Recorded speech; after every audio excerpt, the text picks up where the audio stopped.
विधानसभा में नियम 130 के तहत केवल सिंह पठानिया, अमरिंदर, राजन, अजय सोलंकी और चंद्रशेखर जी ने चर्चा लाई थी। और विडम्बना देखिए कि भारतीय जनता पार्टी के जो सभी विधायक हैं वो आज कोई मतलब नहीं था वॉकआउट करने का, आपने भी देखा। लेकिन वो सबॉर्डिनेट सिलेक्शन बोर्ड में जो धांधलियां हो रही थी उस चर्चा में भाग लेने से के लिए लेना ही नहीं चाहते थे, वो भागना चाहते थे। और जब वो भागना चाहते थे तो उन्होंने माना पकड़ा कि स्पीकर सामने अब मानना की बात कही और उसके आधार पर उन्होंने चर्चा में भाग नहीं लिया। मैंने अंदर विधानसभा में पूरे जो प्रश्न थे उनका उत्तर दिया और कहा पेपर लीक होते थे, पेपर बेचे जाते थे, 22 आदमियों को अरेस्ट कर लिया गया है और जो और आदमी हैं उनके खिलाफ भी हम कार्रवाई कर रहे हैं। निश्चित तौर पर मैं ये कह सकता हूँ कि जो भी इसमें सम्मिलित पाया जाएगा उसके खिलाफ कड़ी से कड़ी कार्रवाई की जाएगी। पेपर लीक करवाया जाता था, 50,000, 2-2 लाख, 2.5 लाख रुपये में पेपर बेचा जाता था और पूरा आंसर शीट भी मैंने आपको बताई कि आंसर शीट के पेपर भी उनको बता दिए जाते थे और उस आधार पर उनका चयन होता था। हमने ये कहा है कि जब तक नया कोई चयन योग्य नहीं बन जाता तब तक Himachal Pradesh public service commission के तहत हमारी पोस्टें भरने की प्रक्रिया शुरू हो चुकी है और नया चयन योग्य जब तक नहीं बन जाता तब तक Himachal Pradesh public service commission ही सभी एग्जाम्स को लेगा। सर, क्या राजनीतिक संरक्षण भी था? इसके अलावा जो भी राजनीतिक लोग इसमें कोई सम्मिलित पाए जाएंगे उनके खिलाफ भी हमारी सरकार कड़े से कड़ा कदम उठाएगी। जिन युवाओं के अभी टेस्ट नहीं हुए हैं लेकिन उनके पेपर लीक हो गए हैं, अगर उनकी एज उस समय जब उन्होंने फॉर्म भरा था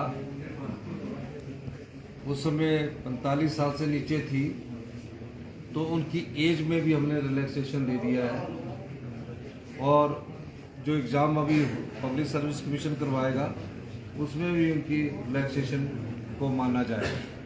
सर, नया चयन आयोग जो बनेगा उसके लिए दीपक सानंद जी के नेतृत्व में एक कमेटी का गठन कर दिया गया, 3 सदस्य, जो अपनी रिपोर्ट जल्दी ही सरकार को देगी और उसके बाद जो नया आयोग होगा वो हमीरपुर में इतना बड़ा इंफ्रास्ट्रक्चर है वहीं खोला जाएगा। उस दृष्टि से जो चयन कमेटी है हमारी वो पारदर्शिता कैसे बने, कैसे पेपर लीक ना हो, उस दृष्टि से काम करना उसने शुरू कर दिया और आने वाले समय में जल्दी ही नए आयोग का गठन करके हमीरपुर में उसका कार्यालय को स्थापित कर दिया जाएगा। लेकिन तब तक सभी जो एग्जाम होंगे वो Himachal Pradesh public service commission लेगा।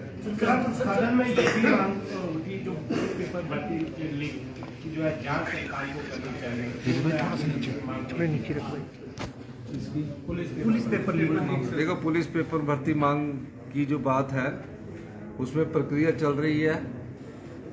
हम देख रहे हैं कि कैसे उसमें आगे बढ़ा जाए। सीबीआई उसमें इंक्वायरी कर रही है। अब एक ही चीज़ के लिए 2 एजेंसियों का काम नहीं किया जा सकता। सीबीआई की रिपोर्ट आने के बाद ही हम आगे की कार्रवाई करेंगे। लेकिन सबॉर्डिनेट सिलेक्शन बोर्ड के द्वारा जो नियुक्तियां हुई हैं इसमें हजारों युवाओं के भविष्य के साथ खिलवाड़ हुआ है और बीजेपी की सरकार आंखें बंद करके बैठी रही और आज चर्चा में भी नहीं भाग लेना चाहती थी, इसलिए उठकर चलेगी। तो ये सबसे बड़े दोषी कौन है? जो उस 5 साल में आंखें बंद करके बैठे रहे और आज जब चर्चा, उनको पता था कल से चर्चा लगी थी, कोई प्रश्न होता उसका जवाब ना मिलता उस पर भागते। लेकिन किसी ना किसी बहाने से वो सदन का वॉकआउट करना चाहते थे और इस चर्चा से जो सबॉर्डिनेट सिलेक्शन बोर्ड में भ्रष्टाचार हुआ है, जो सबॉर्डिनेट सिलेक्शन बोर्ड में पेपर बिके हैं, उससे भागना चाहते थे और उस चर्चा में भागना लेकर उन्होंने वॉकआउट का रास्ता अपनाया। लेकिन सरकार गंभीर है, युवाओं के भविष्य के साथ खिलवाड़ नहीं होने देगी। जो भी गलत है उसको दोषी को बख्शा नहीं जाएगा। सर, मन कर्मचारी थे सर वहाँ पे, आपने कहा भी रिप्लाई में कि उनका स्थानांतरित किया जाएगा ताकि विश्वसनीयता बनी रहे। देखिए, जो अगला नया चयन योग होगा उसमें रोटेशन के आधार पर कर्मचारियों को भरा जाएगा, उनकी इंटेग्रिटी को ध्यान में रखा जाएगा और ताकि ये देखा जाएगा कि कोई भविष्य में इस प्रकार का पेपर ना बिके ना नीलाम हो। और हम इस पे एक और कदम आगे बढ़ रहे हैं, अभी चर्चा कर रहे हैं, चर्चा करके कभी कोई परिणाम निकलेगा तो मैं आपको जरूर बताऊंगा, पर हम आगे कठोर कानून भी बनाने के बारे में विचार कर सकते हैं। सर मंडी विश्वविद्यालय और हिमाचल विश्वविद्यालय में आपके सत्तापक्ष विधायकों ने कहा धांधलियां हुई है नियुक्तियों में, क्या उसकी जांच होगी?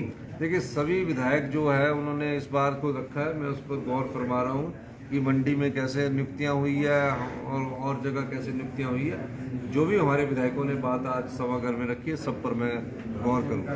धन्यवाद। कहना चाहता हूँ मैं, सर एक चीज मैं कहना चाहता हूँ।